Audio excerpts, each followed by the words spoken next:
Bienvenue à LinkedIn Extenso, le podcast francophone qui parle de toutes les facettes de LinkedIn. C'est parti! Ici Mathieu Laferrière, spécialiste LinkedIn depuis 2007. Je vulgarise comment utiliser la plateforme au niveau du développement des affaires et du marketing. Attention, chaque épisode peut contenir des astuces, des nouveautés et des bonnes pratiques. À mettre en action dès maintenant pour obtenir un maximum d'impact. Épisode 3, on va parler du profil. Cette fois-ci, je suis accompagné de David Gaudreault, consultant positionnement et spécialiste LinkedIn pour les entrepreneurs. Bref, tu auras compris que c'est un concurrent, mais j'ai beaucoup de plaisir à échanger avec lui et je crois que tu vas apprécier. Avant de te faire entendre ça, voici le résumé de l'épisode précédent. Dans l'épisode 2, Alexandra Martel est venue nous parler de son livre « Ajoute un zéro » et plus précisément du passage sur les personas.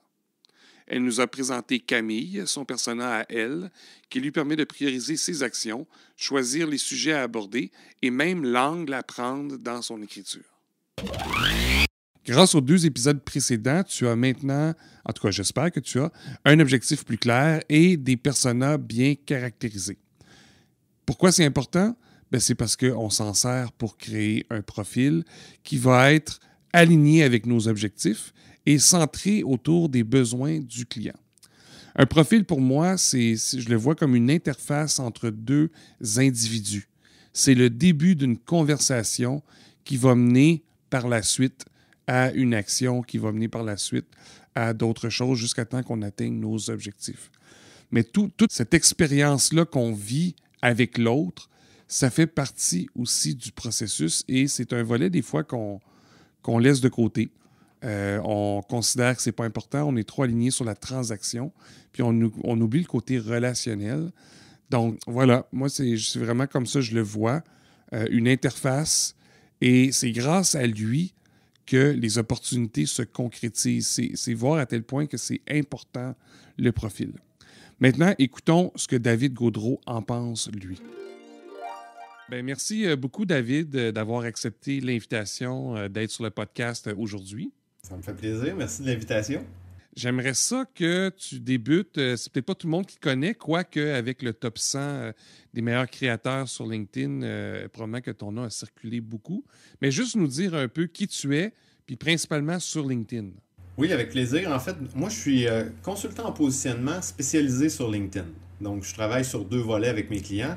Je travaille au niveau de la définition du positionnement. Puis une fois que ça c'est fait, qu'on a des bonnes fondations, je travaille avec eux pour les aider à se positionner sur LinkedIn comme un leader d'opinion, puis éventuellement tenter d'attirer des meilleures opportunités là, au niveau des bons fits clients, là, je te dirais.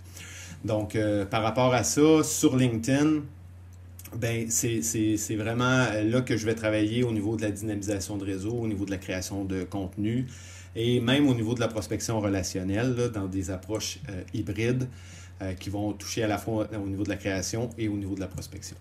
Parfait. Puis le lien que tu fais entre le profil et le positionnement, c'est quoi? Oui, en fait, je dirais que quand on fait une optimisation de profil ou n'importe quelle optimisation là, de manière générale, il y a toujours il y a un principe vraiment important, il y a toujours 2 éléments. Donc, il y a les éléments fondamentaux, puis il y a ce que j'appelle les éléments de soutien. Les 2 sont vraiment très importants, mais sans les éléments fondamentaux, les éléments de soutien, c'est des coups d'épée dans l'eau. Okay? Si je te donne un exemple par rapport à l'optimisation d'une bannière, l'élément fondamental, ça va être le message, l'accroche. L'élément de soutien, ça va être tout le design qui va permettre, exemple, d'avoir un bon contraste, une bonne hiérarchie visuelle qui va faire que l'œil va se diriger directement sur l'accroche. Mais si on a un bon élément de soutien, donc un bon design, mais sans un bon élément fondamental, donc une bonne accroche, on se retrouve avec une bannière qui est un peu vide de sens puis qui ne va pas nous permettre d'atteindre nos objectifs. Et le positionnement, la marque personnelle, l'offre même, le modèle d'affaires, tout ça sont des fondamentaux. Et donc, le lien entre l'optimisation de profil et le positionnement, c'est ça, c'est que le positionnement se retrouve à être un élément fondamental sur tout ce qu'on va faire par la suite. Toute l'optimisation de profil va reposer sur cet élément-là qui est le positionnement, à laquelle j'inclus aussi la marque personnelle. Parfait. Donc voilà par rapport à ça. Puis je pourrais peut-être ajouter aussi l'autre principe important par rapport à l'optimisation, c'est l'objectif, qui est un autre élément vraiment fondamental. L'objectif, moi je vais souvent dire, ben, l'objectif, c'est notre destination. Ce n'est pas nécessairement autour de l'objectif qu'on va faire l'optimisation de profil, mais on sait là où on veut arriver, on connaît notre destination, puis il va y avoir différentes étapes entre notre destination, puis là où notre prospect se retrouve. Il va y avoir différentes étapes, c'est en fait notre parcours d'achat. Et là, quand on ramène ça à la première étape, bien souvent, ça va être autour de ça qu'on va optimiser notre profil, c'est autour de la première action. La première action qu'on va vouloir que notre visiteur, on s'entend là, par visiteur, c'est vraiment le visiteur qui partage le profil de notre client idéal, mais cette première action-là qu'on va vouloir qu'il fasse comme action. Ça ne sera pas nécessairement d'acheter notre offre à 2, 3, 4 000 $, notre offre premium, mais vraiment peut-être juste une action qui n'aura pas une très grande barrière à l'entrée. Mais qui est la première dans un processus plus long. Oui, c'est ça. C'est la première qui va lui permettre de faire un premier pas dans notre parcours d'achat. Puis éventuellement, on va le faire progresser. En fait, je dis parcours d'achat. Je pourrais aussi dire parcours de qualification. Donc, tu me parlais du top 100. Bien, ça a généré tout un buzz, là, le top 100. Ça a généré des centaines d'abonnements à ma liste courriel. Et plusieurs de ces personnes-là qui étaient simplement intriguées, que j'ai piqué leur curiosité, qui voulaient découvrir le top 100 des meilleurs créateurs de contenu, ben c'est pas nécessairement, ils n'ont pas tout le profil de mon client idéal, mais ils ont fait le premier pas dans mon parcours de qualification. Puis ensuite, je leur envoie une liste, pas une liste, mais une séquence courriel où là, je parle davantage de LinkedIn, de positionnement, et donc, je les amène, dans le fond, soit à rester avec moi parce qu'ils sont intéressés, parce que je parle, par mes sujets, etc., ou simplement à se désabonner parce qu'ils n'ont pas d'intérêt. Et donc, avec ce premier pas-là, je les amène dans ma liste courriel, puis ensuite, je les fais progresser dans ma séquence de qualification. Là, tu es en train de me voler des futurs clients. Non, c'est des farces. Je voulais juste mentionner une chose pour faire le pont avec les 2 épisodes précédents. Donc, dans le premier, je parlais aussi de l'objectif. Donc, l'objectif, c'est un peu comme dans un GPS, la destination où est-ce qu'on veut aller. Ça va nous dire première étape, puis après ça, dépendamment de ce qui va se retrouver sur notre chemin, bien, ça se pourrait qu'on prenne d'autres chemins, mais au moins, on sait où est-ce qu'on s'en va. Puis le deuxième terme, tu as parlé de visiteurs. De mon côté, je parle de persona, mais c'était l'épisode que j'ai fait avec Alexandra Martel. Donc, sensiblement, c'est les mêmes choses parce qu'au final, ben, c'est des éléments fondamentaux, comme tu l'as mentionné, qui nous permettent d'avoir un bon profil et un bon positionnement. Bien, j'allais ajouter par rapport au persona, en fait, c'est un des 4 éléments de l'énoncé de positionnement. Tu sais, l'énoncé de positionnement, on doit savoir à qui on s'adresse de façon spécifique, et donc ça correspond à notre persona. C'est quoi son problème? On veut un problème autant que possible prioritaire, que je vais appeler dur, donc qui est douloureux, qui est urgent et qui est reconnu par notre client. Puis encore mieux s'il est coûteux, parce que ça va être plus facile à vendre, mais bref, ça c'est autre chose. Puis ensuite, on va avoir notre solution, qui est notre proposition de valeur et notre promesse de résultat. Donc, c'est les 4 éléments de notre énoncé de positionnement qu'on doit bien définir et qui vont nous servir par la suite dans notre optimisation de profil, parce que c'est la base pour développer un message qui va être très clair, très simple et concret. Pour que la bonne personne, on parle de notre persona, se sente interpellée. Pourquoi? Parce qu'on s'adresse à cette personne-là directement. On pinpoint un problème que cette personne-là a, qu'elle reconnaît, puis éventuellement, on lui fait une promesse de résultat qui va l'amener, dans le fond, à rêver à ce que ça pourrait être, comment il pourrait régler son problème, etc., etc. Et ça, c'est pas du jour au lendemain que tu as commencé à implanter ça. J'imagine il y a eu une première version du profil, une deuxième. Donc, si on retourne un peu au début, ta première version de profil, ça ressemblait à quoi? Ben là, si on recule vraiment au tout début, moi, j'ai créé mon compte en 2008. Et je l'ai créé en 2008, je sortais de l'université. C'était vraiment dans l'optique de mettre mon curriculum vitae en ligne. Et ça a été comme ça pendant plusieurs années. Je dirais, en fait, jusqu'à 2018. 2018, où là, j'ai décidé de me relancer parce que j'avais vendu une entreprise en 2016. Et entre 2016 et 2018, je cherchais une nouvelle idée d'entreprise.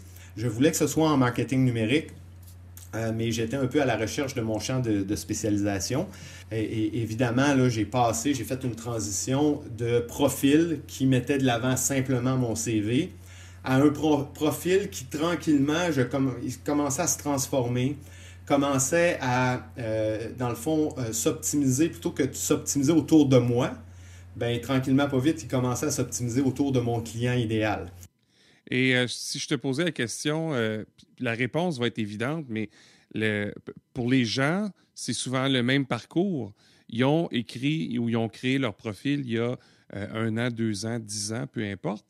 Et le profil est un peu comme un vieux CV. Donc, aujourd'hui, si tu faisais les mêmes actions que tu fais présentement, mais que tu avais le profil d'il y a 5 ou 10 ans, est-ce que tu aurais le même retour? C'est sûr que non. C'est sûr que non, parce que ça, c'est une chose, c'est que lorsqu'on fait une optimisation de profil, on veut en quelque sorte que notre profil serve de tremplin vers une autre destination. Tu sais, j'ai parlé tantôt de ma liste courriel, ça peut être vers une page persuasive sur notre site web, vers une chaîne YouTube, etc., etc. Mais le site web, le profil, dans le fond, sert de tremplin. Si mon profil était optimisé tel qu'il l'était avant, ben c'était pas un tremplin, c'était un cul-de-sac.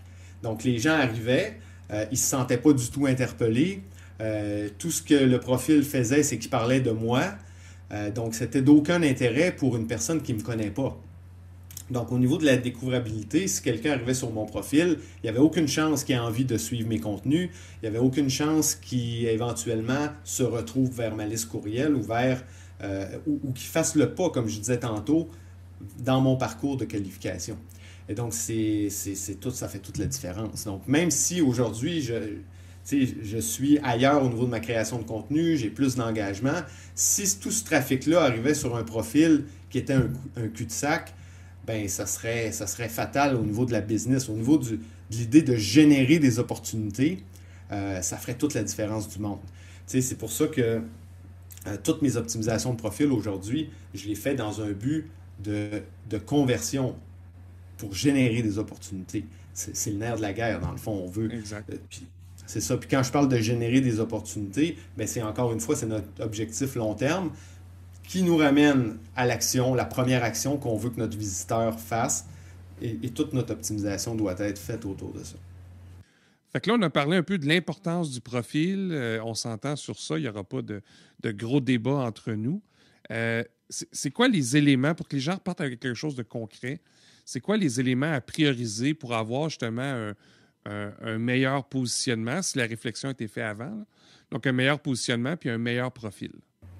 En fait, je vais te donner les 5 éléments clés là, de l'optimisation de profil, puis le positionnement va ressortir par rapport à ça. Donc, moi, je dis toujours, quand on fait l'optimisation de profil, le plus important, là, c'est tout le haut de profil. Pourquoi? Parce qu'il y a plus de 90% des gens qui ne vont jamais aller dans le bas de votre profil. Donc, c'est pour ça que c'est important de mettre beaucoup de nos énergies dans l'optimisation du haut du profil. Donc, ça commence par la première chose qu'on va voir en arrivant sur le profil, c'est-à-dire la bannière. Donc, avec la bannière, on veut interpeller notre visiteur. Notre visiteur, encore une fois, qui est notre persona, donc qui partage le profil de notre client idéal. On veut l'interpeller avec une bonne accroche. Souvent, on peut le faire en ciblant un de ses problèmes prioritaires parce que il va se sentir interpellé. Il y a un problème, il veut le régler, il voit sur votre bannière, avez-vous ce problème-là? Bien entendu, oui, la personne est interpellée. Deuxième chose qu'il va voir, c'est la photo de profil. Et moi, je considère que la photo de profil, c'est une occasion de créer une connexion émotionnelle avec le visiteur. Maintenant, en plus, il y a la story, là, on peut faire la vidéo. Et donc là, vous pouvez montrer encore plus de votre personnalité avec la photo de profil ou avec la vidéo et vraiment créer une connexion. Donc, votre visiteur va voir, ah, OK, Mathieu est vraiment sympathique. Ou sur sa photo, il a l'air vraiment professionnel. Donc, j'ai envie de voir qu'est-ce qu'il fait. T'sais, OK, je suis interpellé, je vois la photo. Là, il va continuer de descendre puis il va lire le titre. Et là, avec le titre, on veut qu'en 2 secondes, ils comprennent exactement ce que vous faites, comment vous pouvez l'aider puis c'est quoi votre promesse de résultat. Et c'est là que l'énoncé de positionnement, dans le fond, va être extrêmement utile. Parce qu'en ayant défini les éléments fondamentaux du positionnement, vous allez être en mesure de dire, moi j'aide, disons, les entrepreneurs avec quels problèmes prioritaires, mettons, générer des opportunités d'affaires et c'est quoi votre promesse de résultat. Moi, je dis souvent, on va souvent faire, ça pourrait être une erreur qui n'en est pas vraiment une, mais moi, je recommande de ne pas le faire, de ne pas mettre votre solution dans le titre. Pourquoi ne pas mettre la solution? C'est que ça va créer un gap de curiosité. Donc là, on se retrouve avec un visiteur qui se dit, OK, c'est à moi qui s'adresse, il peut régler mon problème, il va m'amener là comme promesse de résultat, mais il y a un gap. Comment il va faire ça? Et donc là, ça va piquer encore plus sa curiosité pour l'amener à lire l'autre élément qui est votre résumé de profil, qu'on va vouloir un texte persuasif. Et donc, il y a différentes façons de décrire un texte persuasif, mais de manière générale, on veut avoir une bonne accroche pour s'assurer qu'il va cliquer sur le lien « Voir plus ».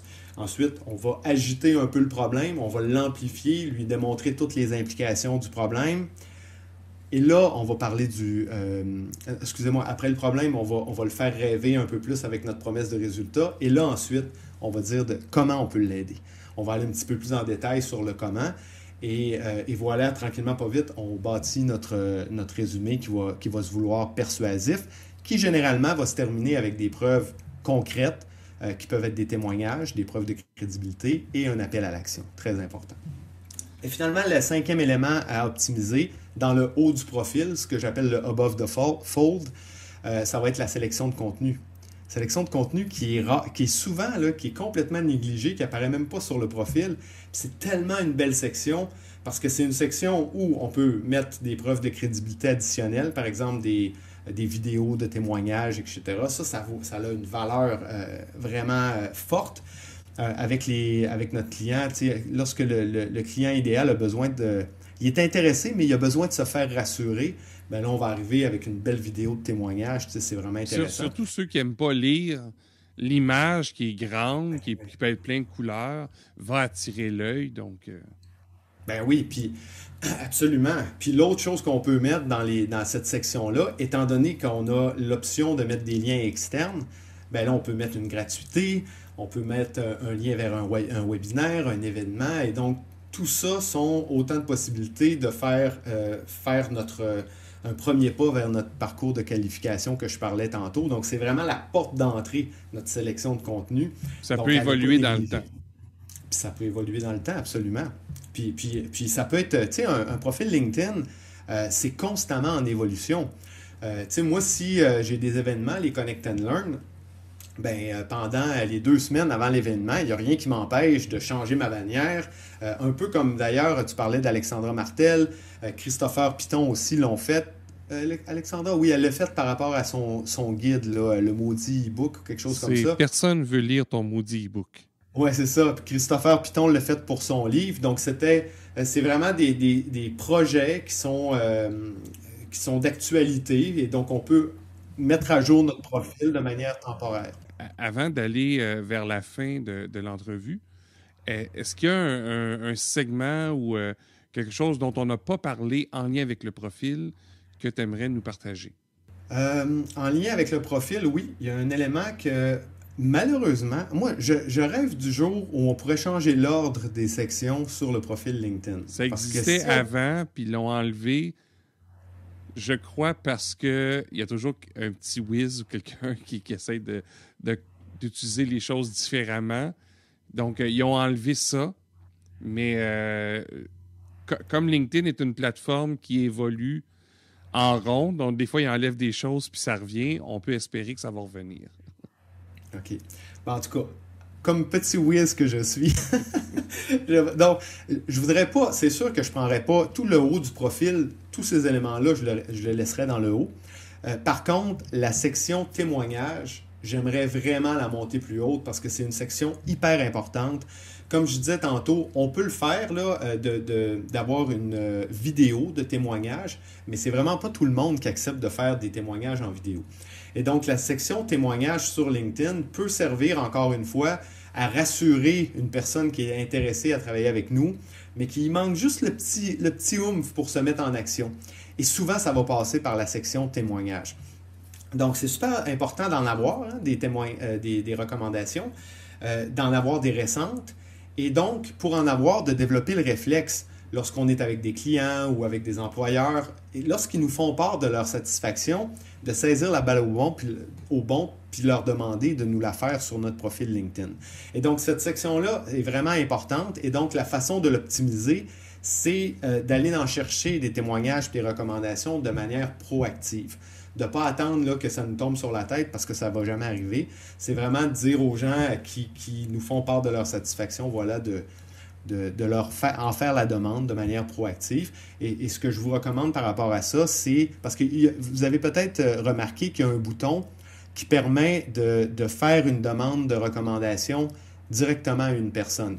Moi, ce que je vous recommande, c'est de ne pas utiliser le bouton avant d'en avoir fait la demande de manière verbale au préalable. Donc, si quelqu'un vous fait part, par exemple, de sa satisfaction, vous saisissez la balle au bon. « Ah, accepterais-tu de me faire une recommandation sur LinkedIn? » Et seulement une fois que la personne a accepté, là, vous pouvez utiliser la fonctionnalité, donc le bouton, à titre de rappel pour dire « Ah, ben bonjour Mathieu, tu as accepté de me faire une recommandation, je te fais juste un petit rappel, voilà, tu... » Et ce qui est le fun du bouton, c'est que là, ça va lui donner en plus, ça lui donne le lien direct. La personne va savoir où faire la recommandation sur le profil. Juste à suivre le processus. Oui, de suivre le processus, exactement. Donc, ça serait le petit point vraiment important. Donc, les 5 éléments, c'est vraiment dans le haut de profil. Et tout en bas, perdu, la deuxième section la plus importante après le above the fold, c'est les recommandations. Donc, c'est pour ça que moi, j'aimerais pouvoir vraiment la remonter juste en haut du profil d'expérience. Ce qui serait intéressant, une autre place pour la mettre, là, je suis en train de regarder, la fameuse colonne de droite, les connaissez-vous, qu'on peut enlever dans les paramètres, parce qu'habituellement, quand les gens viennent nous voir, on ne veut peut-être pas qu'ils s'en aillent ailleurs. Donc, moi, je propose aux gens souvent de l'enlever. Ça pourrait être là. Donc, il serait encore plus haut, puis il serait visible avec les visages. Ça pourrait être intéressant. Ouais, je suis parfaitement d'accord. Puis c'est vrai que moi aussi, je le recommande toujours d'enlever cette section-là quand on est entrepreneur. Quand on est employé, souvent, on va voir certains de nos collègues, c'est un peu moins pire. Mais quand on est entrepreneur, on veut, ça, c'est tous des points de sortie vers nos concurrents. C'est un peu, on veut surtout pas avoir cette section-là. Oui. Ce que moi, j'aime pas, c'est qu'on la contrôle pas, cette section-là. Et j'ai vu des gens, c'est souvent des femmes, et LinkedIn propose des profils qui donnent une mauvaise impression de la personne parce que là, on va voir des... Là, on ne rentre pas dans le débat des professions, là, mais on va voir des professions qui n'ont aucun lien avec la personne. Puis ça soulève comme du doute. Puis du doute, on n'en veut pas. C'est vraiment ça qui est... On veut de la confiance, on ne veut pas du doute. Bref, c'est pour ça que je propose de l'enlever. Puis ça me fait penser, tu parles de confiance. Un élément qui est vraiment important et qui va contribuer à augmenter le niveau de confiance, c'est d'avoir une cohérence à travers tout le profil. Donc, je dis souvent une cohérence à l'intérieur même du profil, donc une cohérence visuelle, par exemple, entre votre bannière, votre photo de profil, la section de notre sélection. On veut que tout soit cohérent et autant que possible aussi avoir une cohérence interplateforme. Donc, lorsqu'on visite votre site, bien, on veut se reconnaître lorsqu'on arrive sur votre profil LinkedIn et ça va contribuer aussi, moi je dis toujours, de la cohérence émane de la confiance. Et toute relation commerciale repose sur la confiance. Donc, c'est vraiment très important d'avoir ça en tête. Et en ce sens-là, aussi avoir des preuves de crédibilité. C'est tous des éléments qui vont... Un bon profil d'expérience, on n'en a pas parlé, là, mais c'est tous des éléments qui viennent renforcer le lien de confiance. Et donc, c'est pas parce qu'on n'en a pas parlé là, que c'est pas important. Non. C'est simplement qu'il y a des éléments plus importants que d'autres. C'est ça. En 15-20 minutes, c'est sûr qu'on fait simplement un survol. Je vais mettre dans les notes de l'épisode les éléments importants. Donc, on a parlé du top 100. Je sais que tu as également un livre, Profil LinkedIn qui vend, qui est disponible via ton site. Donc, on va inscrire ça dans les notes. Puis, merci beaucoup d'avoir accepté l'invitation. Ben, ça me fait plaisir. Disponible via mon site web davidgaudreau.com ou sur les deux, le classement puis mon guide profil LinkedIn qui vend, les deux sont disponibles justement dans la section de notre sélection de mon profil LinkedIn. Oui, ça, je vais couper ça au montage. OK. Ah! C'est bon. T'as le contrôle du montage, Mathieu. C'est bon. Ben. Et puis, ton profil ressemble à quoi? Il y a du travail à faire, hein? On passe tous par là. Ce que je te propose de faire, c'est de regarder ton profil avec les yeux de tes personas et de te demander, est-ce que mon profil m'aide vraiment à atteindre mes objectifs? La réponse, c'est probablement non. C'est pour ça qu'il faut que tu l'améliores. C'est pas plus compliqué que ça. Ça veut pas dire que c'est simple, par contre. Tu n'as pas besoin de tout vouloir corriger d'un coup, là. Je te rassure là-dessus. Il faut que tu apportes des changements là où ça compte. Corrige vraiment ce qui est évident pour commencer. Tu peux suivre aussi les conseils de David, donc les éléments qu'il a mentionnés à prioriser. Demande aussi l'avis de quelques collègues et amis. Ça ne veut pas nécessairement dire que tu vas suivre leurs conseils, mais ça peut te donner un retour. C'est quoi la perception que les gens ont envers toi? Et ce qui est super important, là, c'est de garder en tête que tu ne vises pas que ce soit parfait. Tu vises juste que ce soit mieux. C'est tout pour le profil. Le prochain épisode de LinkedIn Extenso va porter sur le réseau. Je vais recevoir Amokran Marish. D'ici là, j'attends tes commentaires via LinkedIn. C'est gratuit, donc j'ai un compte premium. Ça me permet de recevoir des messages gratuitement. Si tu décides de m'inviter, c'est beau aussi. Simplement préciser que c'est via le podcast. Donc, j'apprécie lorsque les gens font ça. Et je te dis à la prochaine.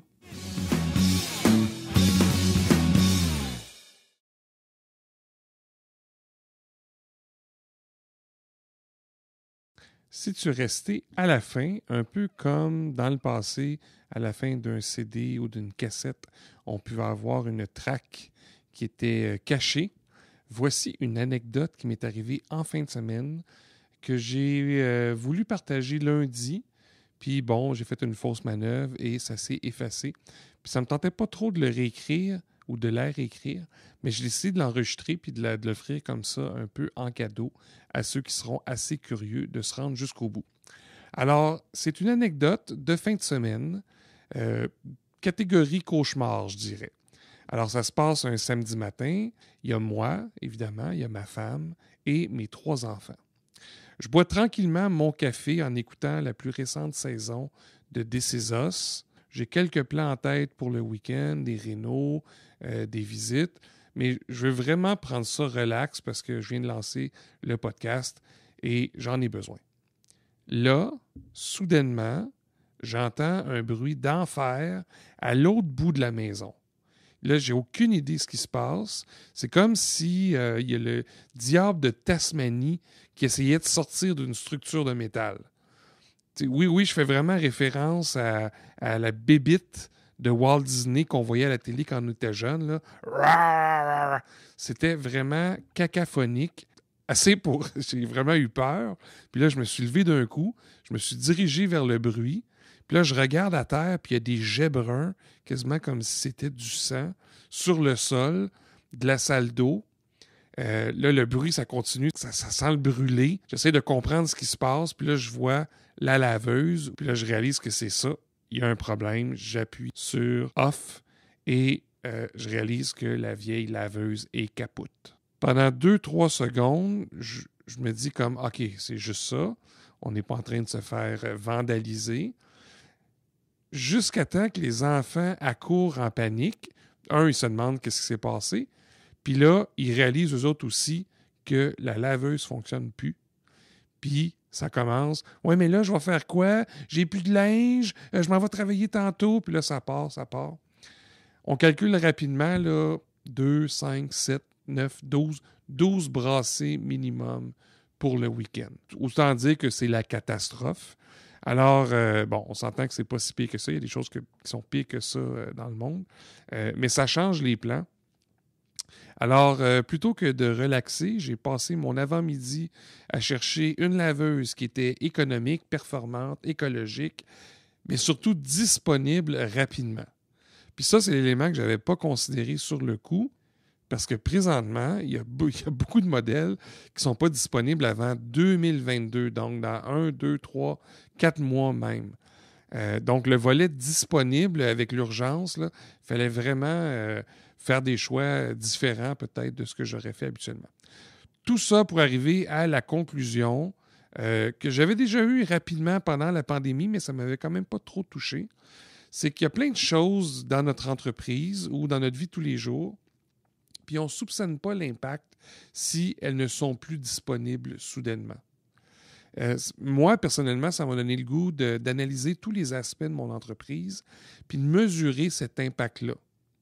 Sur LinkedIn, si on ramène ça à LinkedIn, c'est au minimum d'exporter ces données sur une base régulière.